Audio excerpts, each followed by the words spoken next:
Hello YouTube.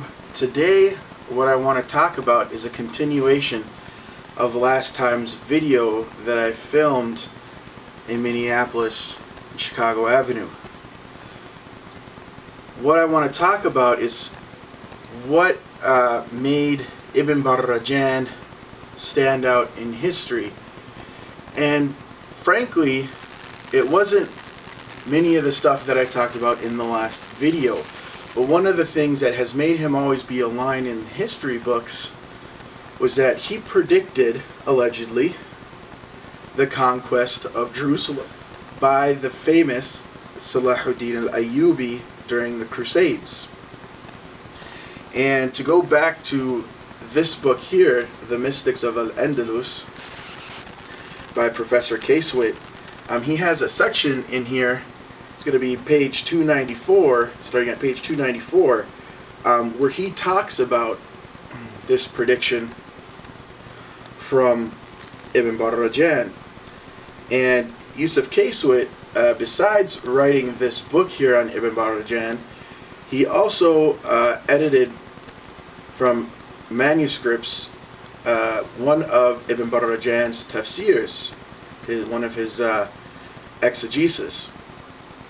And so I'm going to read one paragraph just to introduce this topic to you guys. Ibn Barrajān is perhaps the best remembered for an astounding passage in the Tanbih, that's one of the Quranic commentaries, where he accurately predicts the Muslim recapture of Jerusalem from the Crusaders in 583 Hijri, 1187 Gregorian. Remarkably, even before this prediction was realized, his prediction appears to have attracted the attention of several scholars. The contemporary Egyptian Abdurrahman bin al-Najir as-Sadid, who died in 1142 Gregorian, he believed that with an accurate comprehension of his work, one could extrapolate, yustakhraj, all events up to the day of resurrection. Moreover, the Damascene Shafi'i judge Saladin Ibn Zaki, who died in 1202, who was appointed by Salahuddin as judge and governor over Aleppo in 1183, was also convinced by Ibn Barrajān's theory of cycles and divinatory abilities. Now, if you're paying attention to the dates here, and if you also go back to my previous video, which you must watch before watching this video to fully understand the context, this was during the time of Imam al-Ghazali, right? Famous Abu Hamid al-Ghazali. And so you have to have that in mind too, that this was just shortly after Ghazali. During the celebrations of Salahuddin's capture of Aleppo on Safar 18th of 579 Hijri, or June 11th in 1183, Ibn Zaki recited a poem in front of Salahuddin, rhyming with the letter Ba. One verse of the poem reads, "Your conquest of the resplendent fort of Aleppo in the month of Safar heralds your conquest of Jerusalem in the month of Rajab." When Ibn Zaki was asked about the source of this prognostication, he responded, "I took it from Ibn Barrajān's commentary, from the Quranic verse 1 through 3 in chapter 30. 4 years later, Salahuddin captured the city of Jerusalem in Rajab, 583, or 1187 Gregorian. And the same Ibn Zaki was selected to deliver the first Friday sermon in Jerusalem in the presence of Salahuddin." So that is what made Ibn Barrajān so famous in the history books. Even where you might have people completely unfamiliar with his work, they may mention that incident in tabaqat literature or tariq literature and all those types of things that you may find. And so I wanted to talk a little bit more about this. This is something that Professor Casewit had taught us about in one of his classes and had us do a small little project on, and I still to this day find it interesting and like to talk about it and like to learn about it. And so that's kind of the inspiration for this video. And it also goes to show you that everything that happens in Islamic history is interconnected. You know, that's real life. Things are complicated, people have connections across the globe, and ideas travel and spread, and something happening on one side of the world will affect something on the other side of the world. So here's this obscure, you might say, mu'tabar, at least obscure to the rest of the Islamic worlds outside of the Maghrib, and he has this idea that's in one of his tafsirs, Tanbih, and it is picked up by someone all the way in the Mashriq, the Middle East proper, you might call it, or you know, in Sham, in the Levant. And it affects not only a jurist who may be more prominent in history books, you might say, or you might have heard of, but it also has to do with Salahuddin Ayyubi, which almost every lay Muslim is familiar with that name. And you know, he's also famous in the living rooms here in America because of the movie Kingdom of Heaven and so on. I mean, anybody who studies history in any capacity is at least familiar with the Crusades and Saladin, right? And so this is one of the things I'm trying to highlight with this channel, is that, you know, Islamic history is all interconnected, and there's multiple things happening at the same time. There's multiple strains of Islamic thought happening at the same time that may be contradictory to each other even, and they always influence each other in one way or another. One person may take inspiration from a certain Islamic figure, and another person may stand in defense to that figure and circulate his ideas, rebutting or repudiating that figure. So, you know, everything works together in that fashion. And I think it's critical for Muslims who are reading their own texts today for theological purposes, for religious purposes, to interpret them with the historical context. If you're unfamiliar with the social political realities of the day when that book was written, you may misinterpret it completely. You may not understand that what you're reading may have a political rhetoric underneath it. That there may be some sort of thing the author is alluding to that's happening in his day or time that may be lost to us now if we're not familiar with history. And you know, it may be that that text gets misinterpreted and misused for nefarious purposes. And of course, for you know, plain old historians, you might say, who are not so much interested in what are the ramifications to Muslims reading their religious texts, you know, having the understanding that the Muslim world, to divide it up like they do in area studies, which is so common in the West, like, oh, here's the Middle East, here's North Africa, here's Islamic Spain, here's, you know, Central Asia, and here's South Asia. You know, it has its pros and cons, and definitely, for me at least, there's more cons than pros, because you're lacking that kind of big picture thinking and interconnectedness of, you know, how all these things function together. And that's why, for me personally, what interests me more is kind of a global, trans-temporal view of Islamic thought, the history of the Islamic world, both political and intellectual.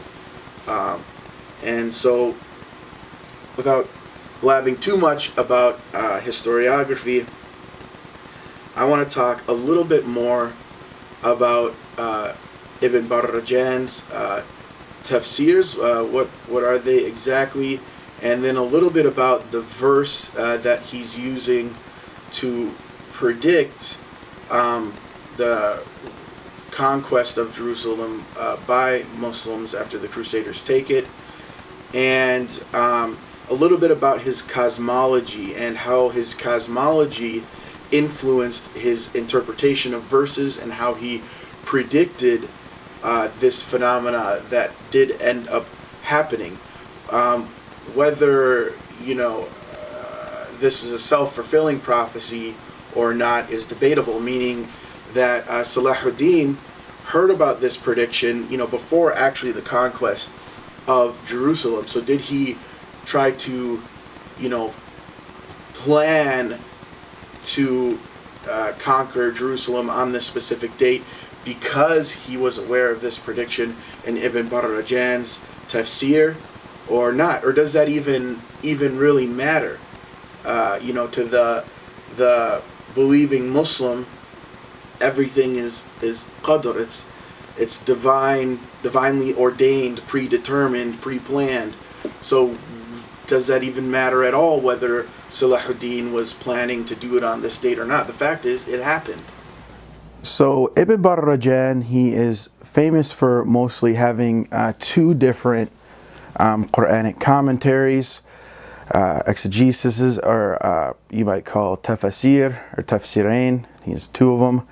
And so the first one that I'm going to talk about is the smaller one, I believe, which is currently in print to the best of my knowledge, and it's published with Brill. It's again Professor Yousef Casewit, along with Yale professor Gerhard Böwering, who he's a professor of Islamic studies at Yale University. And Yousef Casewit, again, is professor at the University of Chicago in their divinity school there of Quranic studies. So this is a critical edition that they both edited together.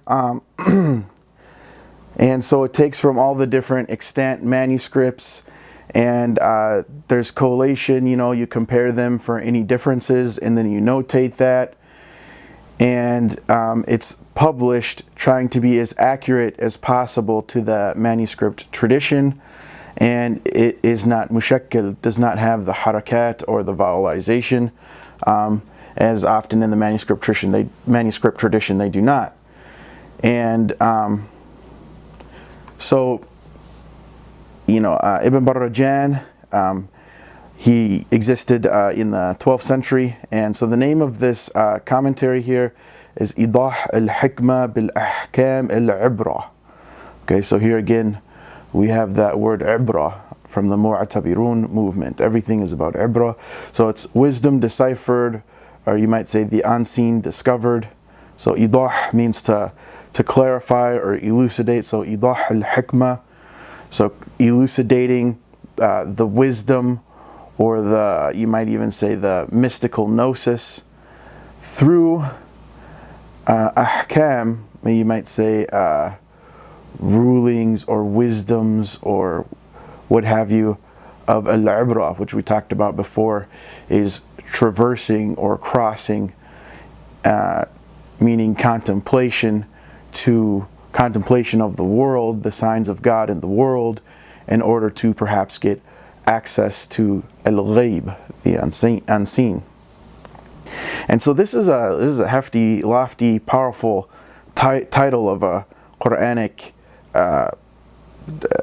tafsir, commentary, that I imagine amongst his contemporaries meant a lot. That was a powerful title for his time. It still sounds so eloquent to me. And so along with this edited Quranic commentary, there is some, like there's an introduction, there is some kind of, I guess you might say, passages in here that give some analysis of the subject matter of, Ibn Barrajan's life, of this Jerusalem prediction that we're talking about. And this is probably Ibn Barrajan's last work that he did during his life.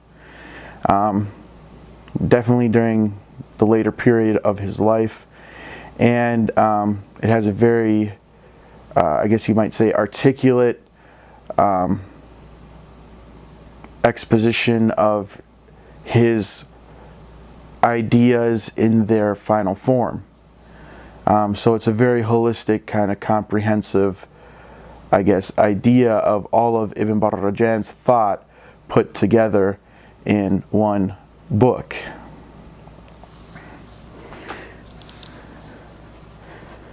And as we know, this book did make its way very shortly after the time of Ibn Barrajan's death, and likely during his lifetime. The commentary made its way to the Mashriq, despite the Fatimid Empire being in between Andalusia and the Middle East, as I had mentioned in the earlier videos in the series. And in other words, it was smuggled over a great distance with great care.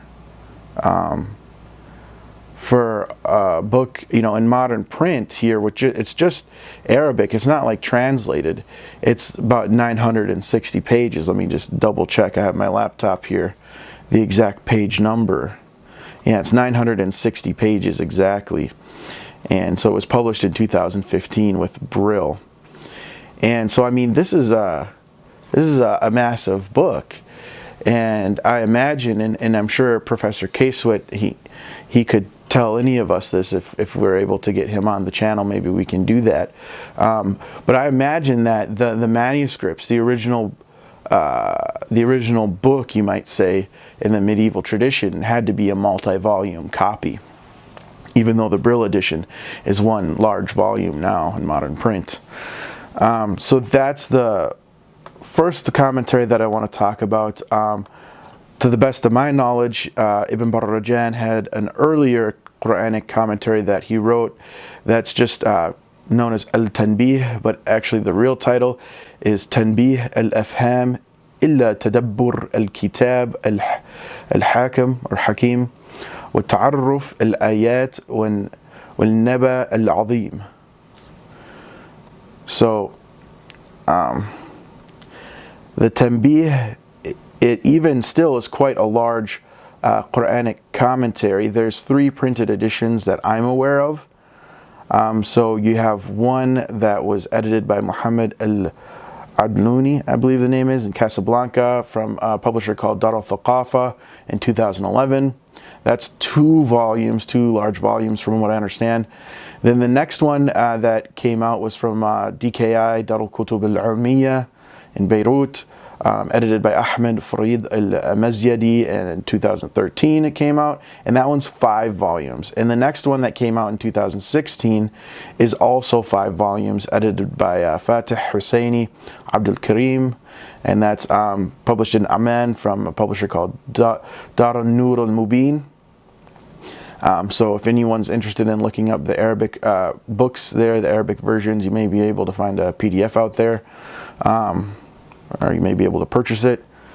But those are essentially the 2 commentaries that Ibn Barrajan wrote, and that is where a lot of the, I guess, ideas about this Jerusalem prediction came from. And so within the Qur'an, there are 4 verses in question here, which Ibn Barrajan, analyzes and comments on, that he claims predict the reconquest of Jerusalem by Salahuddin. And so this is from chapter 30, Surah Ar-Rum. Bismillah ar-Rahman ar-Rahim. Alif Lam Mim. غلبت الروم في أدنى الأرض وهم من بعد غلبهم سيغلبون في بضع سنين لله الأمر من قبل ومن بعد ويومئذ يفرح المؤمنون بنصر الله ينصر من يشاء وهو العزيز الرحيم. And so those 4 verses, the Byzantines have been defeated in the nearest land, but they, after their defeat, will overcome. Within 3 to 9 years, to Allah belongs the command before and after, and that day the believers will rejoice. In the victory of Allah, He gives victory to whom He wills, and He is the exalted in might, the merciful. So those 4 verses are critically important to try yourself to analyze and understand in order to figure out what Ibn Barrajān is talking about. And a little bit of Arabic knowledge will be necessary. Hopefully this does not get too terribly technical. But also Ibn Barrajān is looking at alternate variants, all different readings of the Qur'an. And so the Qur'an has, you might say, 10 canonical different recitation styles. And those recitation styles differ in not only, you might say, the rhythm or the rules of how you recite what they call al-ḥikma at-tajweed, but also there is going to be different ways certain words are pronounced, certain letters may be pronounced, certain vowels, the way they may be pronounced. And then you also have entirely different words sometimes that are there. Some Quranic words may differ. And what you may call the rasm, or the skeleton, or the bare bones of the word, i.e. the letters without the dots, will likely be the same. However, the dots may change, which changes the actual Arabic letter and changes the meaning and the sound of the word. And also the vowelization may also change. You could have an Arabic verb turn from active to passive, and so on. And so it's important to keep that in mind whenever, analyzing tafsir, exegesis of the Qur'an, because oftentimes they are going to look at this. And whatever version of the Qur'an you may have in front of you is going to be one of those recitation styles, and likely is not going to show you the variants. And so Ibn Barrajān has some interesting things to say about these verses. And so these verses, most Islamic scholars, they understand that this passage was revealed in Mecca after the defeat of the Byzantines in 614 to the Sasanian Empire, the Persians. And, it foretell the forthcoming of the Byzantine victory over their Persian enemies in a few years, bid'i sinin, which in Arabic, bid'i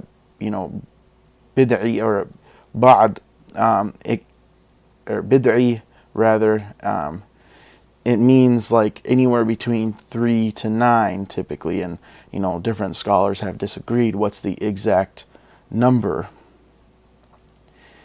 And there are alternative understandings. Like the verse there, غُلِبَتِ Ar-Rum, in some variations is غَلَبَتْ Ar-Rum. Okay, غَلَبَتْ. So the Byzantines have won, or the Romans have won, right?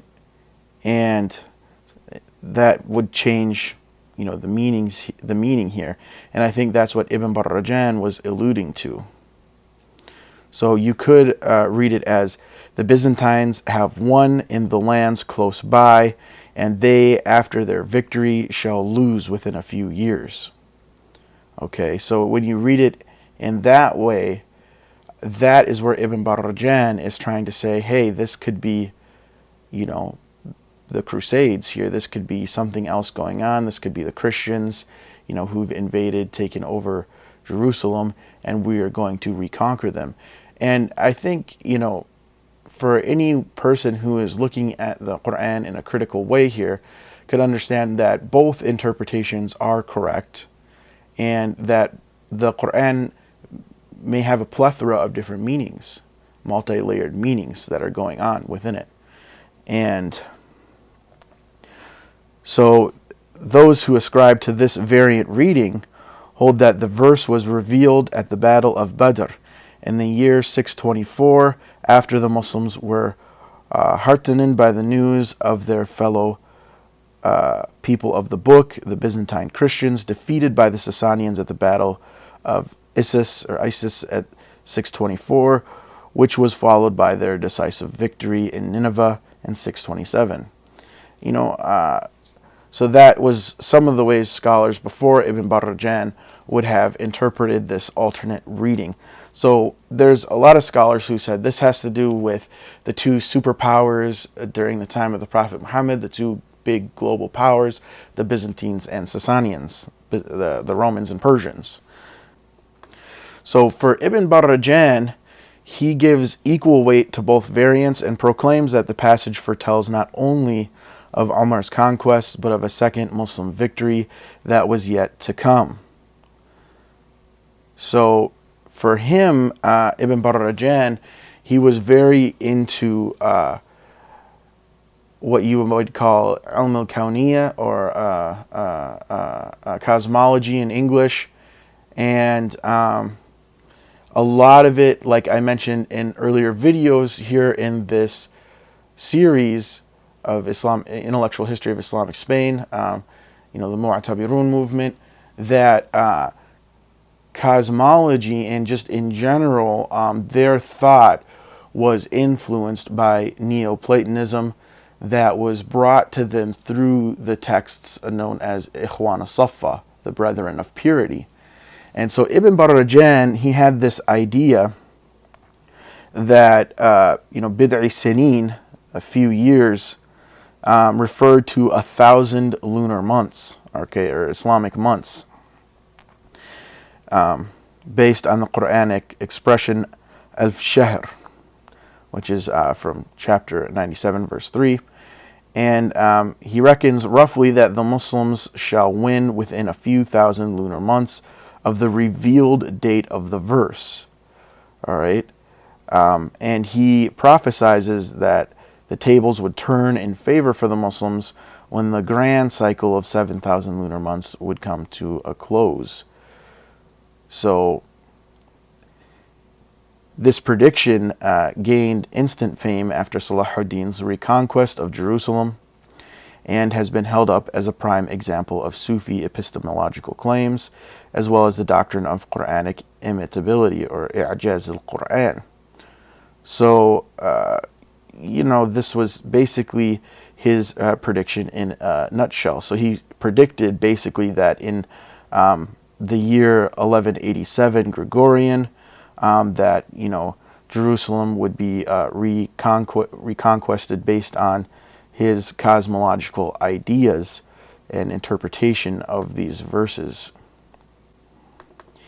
And one of the academics who's written extensively on this is José Bellver from the University of Barcelona. So he has an article that's entitled Ibn Barrajān and Ibn ʿArabī on the prediction of the capture of Jerusalem in 1887 by Salahuddin. And so Ibn ʿArabī, he talks about this in the Futuhat al-Makkiyah, and he admits that Ibn Barrajān is correct, obviously because he lived after the time of Salahuddin. He knew Salahuddin, conquered Jerusalem during this time, but he says the way in which Ibn Barrajān came to his conclusion was inaccurate. He used a wrong methodology, but arrived at a correct conclusion. So that's Ibn Ārabī's take, and we can talk about that in a little bit more here. And so I'm going to read the abstract of this article to you guys. So during the celebration of the capture of Aleppo by Salahuddin on Safar 18th of 579 Hijri, June 11th, 1883 Gregorian, the Qadi Muhyiddin Ibn Zaki ad-Din ad-Damashqi recited a poem in which he ventured the possibility of conquering Jerusalem in the month of Rajab, as this was the case 4 years later in 1887. Muhyiddin Ibn Zaki was asked about the source of his prediction, and he answered that he found it in Ibn Barrajān's commentary of the Qur'an, in the beginning of Surah Ar-Rum, where the predicted year of capture was also right. Even though the prediction became well known, there is no account of the particular way it was obtained, except for the text in Ibn Barrajān's Quranic commentary. Instead, we only have later authors stating that Ibn Barrajān based his analysis upon astrology. Sometime later in his al-Futuhat al-Makkiyya, Ibn ʿArabī considered Ibn Barrajān's prediction twice, and drew the same result by applying the science of the letters, al-huruf, which we've talked about in the previous videos in this series. And so he applied al-huruf to the same Quranic verses, and Ibn ʿArabī drew the same conclusions. However, Ibn ʿArabī pointed out that Ibn Barrajān had committed an error, and that his prediction was right by chance. This paper is devoted to the study of Ibn Barrajān and Ibn ʿArabī's methods applied to draw the prediction of the Muslim capture of Jerusalem in 1187. It supplies the translation of Ibn Barrajān's text in his commentary of the Qur'an and those of Ibn ʿArabī and al-Futuhat al-Makkiyya. So if you're interested in this topic, please go read this article, and you can get some more information. And so I'm just going to give you some highlights from this academic article here. And so in these 4 verses, it talks about the joy of the Muslims, okay? And so if we look here, it says, يَفْرَحُ الْمُؤْمِنِينَ. So, في بدء سنين لله الأمر من قبل ومن بعد ويومئذ, the day in which يفرح المؤمنون, the day in which the believers will rejoice or be happy. And for Ibn Barrajān, he says, well, for Muslims to rejoice and be happy, this is evidence that this has to do with a Muslim victory over Christians. And so it's very unlikely that this has to do with the Persians and Romans, who are both disbelievers, fighting each other. And when Ibn Barrajān wrote his commentary in 1128, Jerusalem was at that time under the dominion of the Crusaders after their capture of the city in 1099. So there was a desire and a need for future Muslim capture of Jerusalem from Christian hands in order to fulfill the joy of the believers, which I just mentioned. So Salahuddin, he was informed about the prediction of the capture of Jerusalem present in Ibn Barrajān's commentary sometime, before it actually happened. And during the celebration of Aleppo is when, Salahuddin was made aware of this from the poem that Ibn Zaki recited. And there was a historian, Ibn Khalakān, who states that Ibn Zaki, he had found this prediction written within the marginalia, the hawash, or what's written on the side of the page in the text. So it was not in the main body of the tafsir, but it was like a marginal note on the side that Ibn Barrajān had added. And you can find this actually in extant Quranic manuscripts. And so for Ibn Khalakān, he wasn't sure, if this was added by Ibn Barrajān himself or possibly by somebody else. And so even though this, tafsir, the prediction became fulfilled, some ulama during that time, when Jerusalem was captured, were still, and years later, obviously, we're still kind of skeptical of Ibn Barrajān's methods.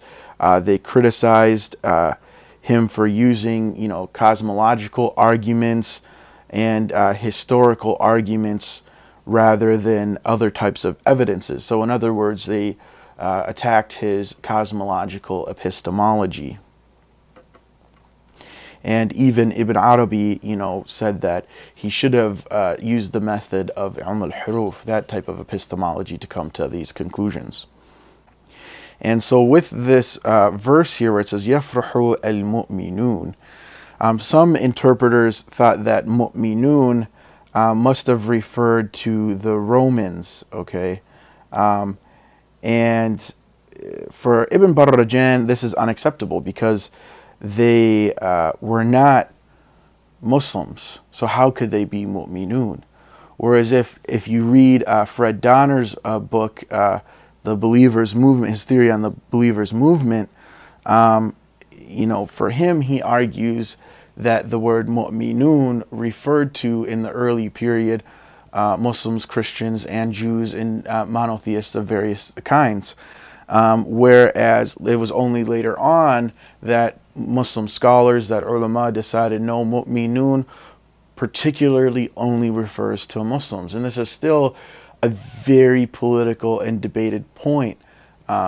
He is criticized heavily for being an Orientalist, for, coming up with this theory from many people in the academy. Where on the other side, they're going to say, how could you come up with this wild theory that has no basis in linguistics, or, so on and so forth, and da-da-da-da-da. And that, I'm not trying to get into that controversy with this video here, but I'm just only mentioning that this does kind of coincide with Donner's theory a little bit, where you had some early Quranic commentators who thought mu'minun could refer to the Byzantines, so they were happy about it. Some might say it was the Muslims during that time who were happy that the Byzantines had won over the Persians, because they viewed the Byzantines as Ahl al-Kitab, people of the book, fellow monotheists, and they viewed the Sasanians as being polytheists.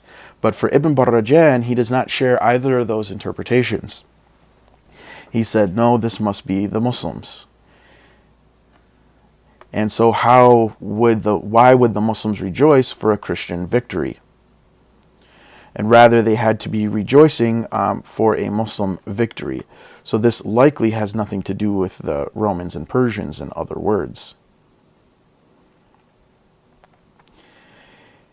And so basically for Ibn Barrajān, he looks at time as being cyclical, okay?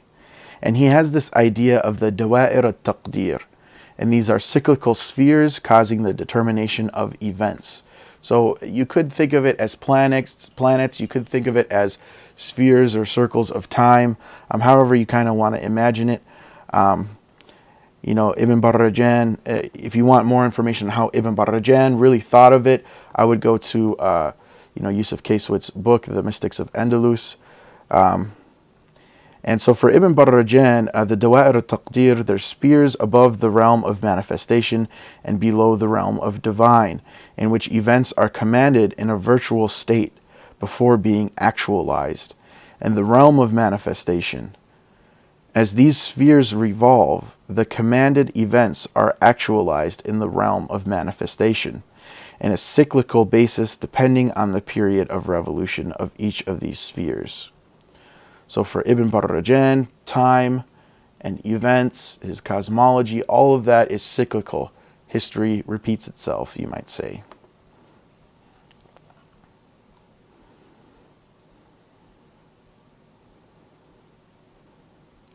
And because, time is cyclical, there may be an alternative, process of victories and defeats related with this verse. You could interpret this verse to talk about various different victories and defeats of different peoples over one another, and a pattern can be established and a prediction can be made.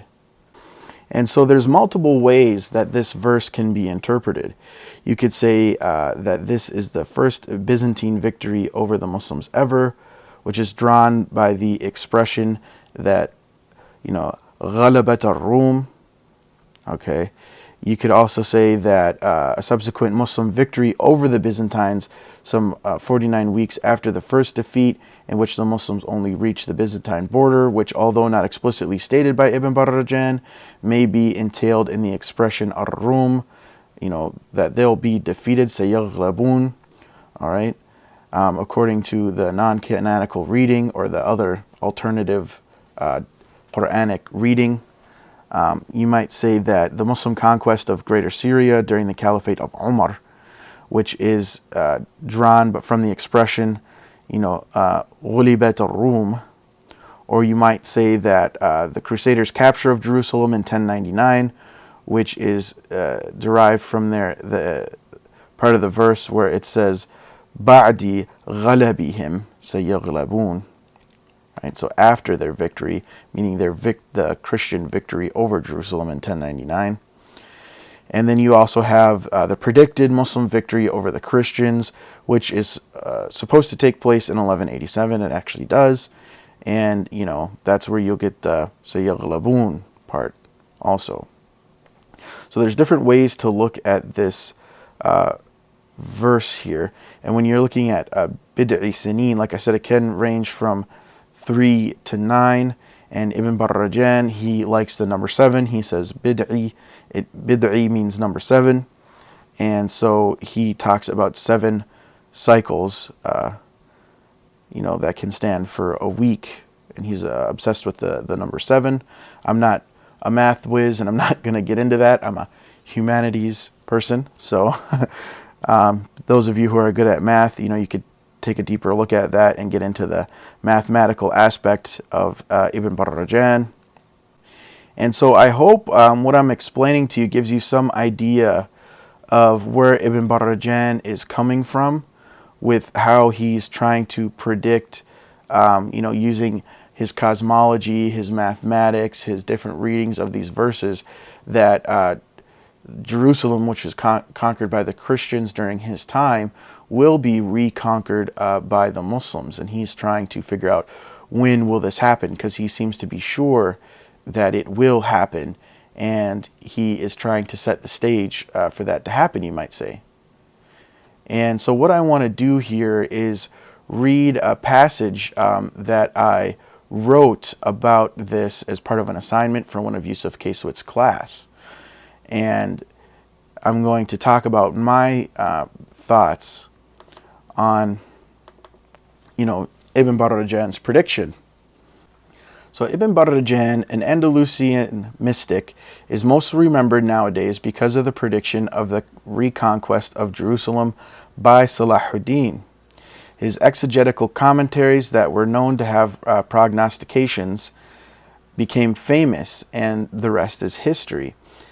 But Ibn Barrajān did he actually predict the reconquest of Jerusalem from the Crusader army? The fact that he never explicitly states that his prediction is a prediction of the reconquest of Jerusalem in particular. He just states more or less that it's a, conquest of Muslims over Christians. It kind of brings the, prediction into question a little bit. But the reception was so strong that his contemporaries overlooked this detail. And they even overlooked the fact that the prediction was written, in the marginalia, and it looked like, a different hand or different handwriting possibly. Furthermore, Salahuddin himself was informed of this prediction 4 years before it actually took place. So, like I mentioned earlier, this could be like a self-fulfilling prophecy where Salahuddin, because he got this knowledge, he may have decided, okay, well, I'm going to make sure that happens. I'm going to make sure that I actually conquer it on that date, and I'm going to plan for that and try my best to do that now that I know about this prediction. But like I said, when it comes to, the idea and theology of predetermination, does that really matter? Probably not. The prognostication of the conquering of Jerusalem by Salahuddin is clearly attributed to Ibn Barrajān. However, the big question is how explicit is Ibn Barrajān in his two exegesis. And both the original text of Īḍāḥ or Tanbih, like I said, there's no explicit mention of the date Jerusalem will be conquered according to Bellver. Rather, both texts elucidate on two different canonical readings of the verses in question, namely chapter 30, verses 1 through 4, Surah Ar-Rum. Ibn Barrajān explains his cosmological views about the verses and how they relate to the concept of dawā'ir al-taqdir, or the cycles of decree, you might call it. He does predict that the Crusaders will be defeated, saying, "After winning shall lose again." The cycle will turn against the Byzantines just as it had before turned in their favor, or the Byzantines meaning Ar-Rum. So the cycle will turn against the Byzantines, or the Romans, Ar-Rum meaning the Europeans, just as it had before turned in their favor. And still the holy promise that they shall lose remains. Any explicit mention of a date seems to appear only in the marginalia, the notes on the side of the page. But that is not even clear, and certainly not in the main body of the text. Clearly, Ibn Barrajān's cosmological cycles of decree and calculation of 7,000 lunar months was merely an approximation, not an explicit prediction. This is further evinced by him approximating many other dates, such as the conquest of Jerusalem by the Crusaders. Moreover, the marginalia is in another hand, in the extant manuscript, and there is no extant manuscript before 1187. Ibn Khalakhan, who spoke with Muhyiddin Ibn Zaki, the future judge of Aleppo, who informed Salahuddin of the prediction. So Ibn Khalakhan said this prediction was found in the marginalia in another hand, not in the body of the text. Ibn Zaki, said that. So Ibn Khalakhan goes on to say, "I knew not if it belonged to the original text or was a later addition." Bellver goes on to say, and it is not clear if he is referring to the body of the text or the marginalia. Then he explicitly states that he is writing this in 1128. And this is it. At least, as from the extant version, there is no reference to a predicted date for the capture of Jerusalem. Someone did the math on the side in the marginalia based on the cosmology of Ibn Barrajān. So, nor does Ibn Barrajān state that he predicted Muslim victory that will happen when the seventh cycle would be fulfilled, those 7,000 months.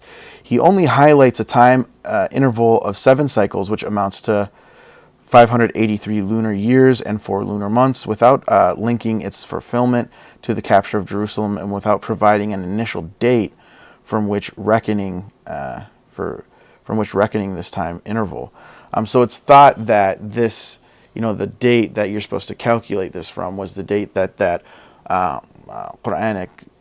Quranic verses, that surah was like the year they were revealed in, the year they came down.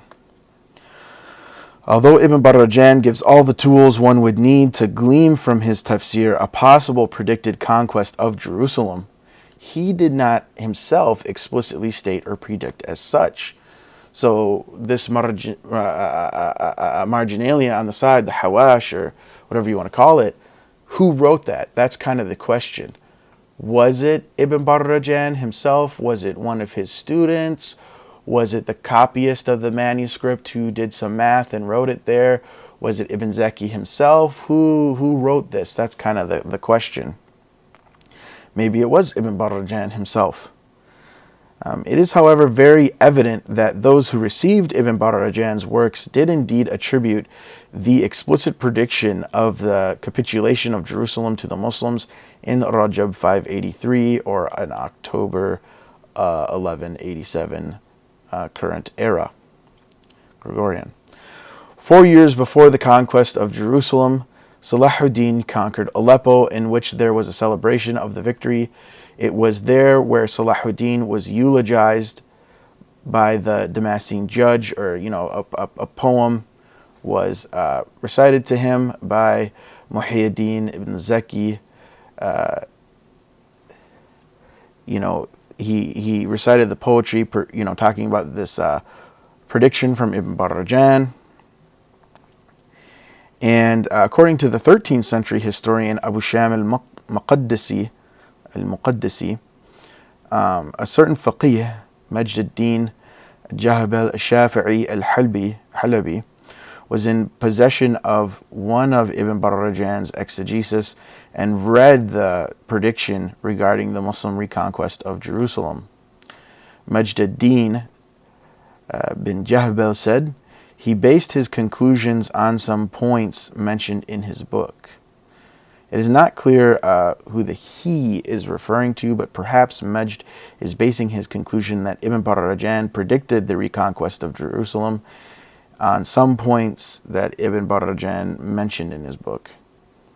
The ambiguity of the sentence may also mean that he is Ibn Barrajān, who is basing the prediction on his own points in his own book. Majd ad-Din bin Jahbal then transmitted this information to Ḍiyā ad-Din Isa al-Hakkari, who then told Muhyiddin ibn Zaki al-Dimashqi. According to Ibn Khalkan, Muhyiddin bin Zaki had found the prediction on the marginalia written in another hand, thus doubting its authenticity, as we've mentioned here. Despite the questionable attribution of this prediction to Ibn Barrajān, it is nonetheless widely attributed to him and is the greatest source of his fame, arguably, especially after, the conquest of Jerusalem by Salahuddin. So this alleged prediction of Ibn Barrajān is not only problematic because it's written in another hand on the side of the page, and the main body of the text are not explicit in a particular prediction, and also because Salahuddin himself was aware of this prediction 4 entire years before this was supposed to take place, this reconquest.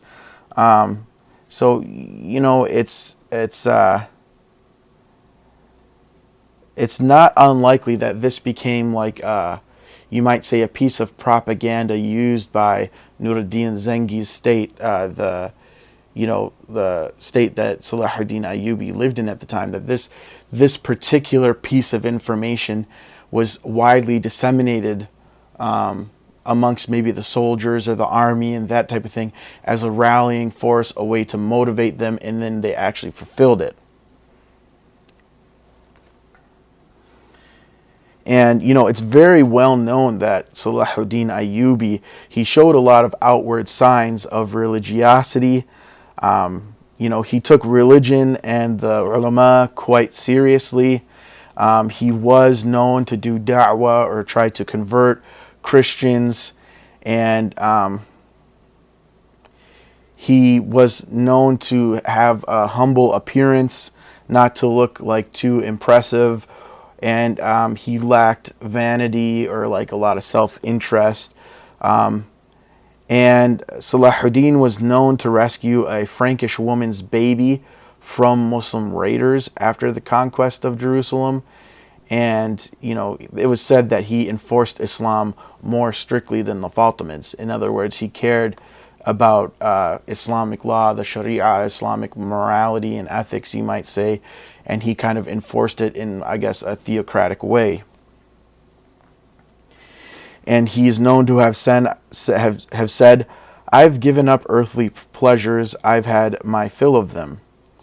And it's also well known that after the conquest of Jerusalem, that Salahuddin, he founded many Sufi, Ash'ari, Shafi'i madrasas. Okay, so they had the inclination of being into this Mashriqi tasawwuf, that they were Ash'ari in their theology and Shafi'i in their Islamic law or ethics and their Islamic ritual. So in other words, we have a lot of evidence that Salahuddin cared a lot about religion, at least outwardly. And so after Jerusalem was conquered, he had Muhyiddin ibn Zaki, give the first Friday sermon, in Jerusalem, where he spoke about Ibn Barrajān's prediction again there. And even though there were many like ulama or sheikhs or scholars Muslim scholars who they were begging Salahuddin to give the khutbah at the first khutbah in Jerusalem after being reconquered, but Salahuddin specifically picked Ibn Zaki, who gave this prediction back in Aleppo, to give the Friday sermon. And so it's quite interesting here, because Salahuddin had heard this years before, And, he was conquering Mosul and doing all these other things before reconquesting Jerusalem. But I'm sure this had to be in his mind all the time, this prediction here from Ibn Barrajān. That's just my speculation. And after reconquering Jerusalem, Salahuddin, he didn't engage the rest of the Crusaders, despite them still, occupying Muslim lands very close by. And this indicates that perhaps Salahuddin only was preoccupied with the reconquest of Jerusalem to fulfill this prophecy by the time that it was supposed to be, that it was predicted to be fulfilled. So instead of, attacking the areas around Jerusalem where there's still Crusaders, and then after that going to Jerusalem, he went and conquered Jerusalem first to meet this exact date. And then later on, the periphery lands were conquered. And so that is also kind of, for me, an interesting detail in regards to all of this. So Ibn Barrajān's prediction, as controversial as it may be, has nonetheless had an impactful reception during his time. And after his time, it's mentioned by Ibn Ārabī twice in the Futuhat al-Makkiyah. And, even though you'll find in the Quranic commentary, the Tanbih, the year 583 Hijri or 1187 mentioned explicitly in the marginalia, he doesn't mention any reconquest to take place at that time. So it's kind of a lot of, there's some vague language and a lot of things implied. So it's just kind of, I guess, how you understand the text. But the classical commentators who saw the text reported, that this marginalia was not in the original handwriting of Ibn Barrajān. And so some doubted its authenticity, but there was a lot of people who thought that this was a prediction of the reconquest of Jerusalem. Perhaps they, wanted it to be a reconquest of Jerusalem. All the Muslims were yearning to reconquest Jerusalem, and therefore they chose to interpret it in that way, whether consciously or unconsciously. So this is kind of one of the mysteries of Ibn Barrajān. Did he actually write this prediction in the marginalia, this date? Was it him? Was it one of his students? Was it a later addition, from someone else, a copyist perhaps, or some unknown reader? As Muslims say, Allahu A'lam. We don't know, only God knows. Allahu A'lam bis-sawab. Only God knows the details, essentially, or with precision. So, I personally don't know if this is a prediction from Ibn Barrajān or not, but it may very well be. So it is interesting, and I think it's still something that could be researched. There might still be some things out there that are related to this that may change the way in which we understand this. But that is essentially all that I wanted to say about Ibn Barrajān and his famous Jerusalem prediction. And sorry if the video seemed a little bit repetitive, but I kind of wanted to nail in some certain points here and show you that, history sometimes is messy, just like this video is a little messy. Sometimes when you go to do history, the answer is, I don't know. The answer to your question is, I don't know.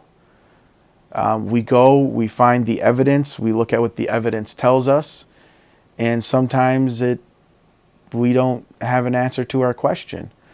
But we do understand more about what was going on during that time period. What other things does this tell us about the time period? It tells us how texts were able to spread to distant lands despite there being polities that were hostile towards each other. It tells us that Muslims were, eager to reconquest Jerusalem. It may tell us how Salahuddin thought about his own self-identity, his own imagery, his own place in the world, what he thought his destiny was supposed to be. It tells us about Ibn Barrajān, what his cosmology was like, what current events happening around him that he was thinking about, and so on and so forth. And it really shows you the liveliness of the Islamic tradition, how scholars were always looking, how do we reinterpret the tradition in ways that help us understand the world right in front of us, the here and now. And for me, I feel like that's an important takeaway for believing Muslims when reading this type of history. Ibn Barrajān, it seems like, was trying to look at the here and now, what's happening right now, right here. The Christians have conquered Jerusalem. This tells us that the Muslims in Spain were very well aware of this. And I've talked to a historian of the Christian monasteries in on the border of Andalusia in France. And she is located at St. Cloud State University. Her name is Maureen O'Brien, Professor O'Brien. And I had some conversations with her about this vaguely. And so the Muslims in Spain were fighting, you know, with the Franks. I guess they were constantly, you know, taking territory from each other. It's kind of this push back and forth all the time. And many of the Christians who pushed for the Crusades, for going to the Middle East, were from that borderland region between Spain and modern-day France, modern-day Spain, modern-day France. And so they couldn't really push back the Muslims at that border, at that front. And so they decided to go around to the Middle East and conquer Jerusalem. And so you have Spain and France very aware of what's going on the other side of the Mediterranean. And I think that's also an important takeaway from everything you know, that we see here with this tafsir. And it also goes to show you, I guess, the different ways in which Muslim scholars, which the ulama have done Quranic commentary, exegesis, tafsir. There's a lot of different ways that they approach it and go about it. And so I think for anybody who's interested in like the history of tafsir, you know, this is the tafsirs of Ibn Barrajān are some important ones to look at to see how certain scholars have done that in the past. And there's many other takeaways that we could talk about from this, but I just wanted to highlight those. And I really want to thank you for watching my video. Sorry if some of these get too long, but I do want to talk about this in detail because, as we know, the Wikipedia articles are very, very small on these topics. It's not something you're going to find too much in many Islamic history books, even about Islamic Spain. So I just wanted to highlight this and thank you for watching. Please subscribe for more videos. We will have some more videos here on the intellectual history in Islamic Spain. We'll even talk about Ibn Hazm and Ibn ʿArabī, of course, in the future. So please stay tuned for more upcoming videos. I'm going to try to do one video every week at least. So thank you for watching again, and please subscribe and like the video.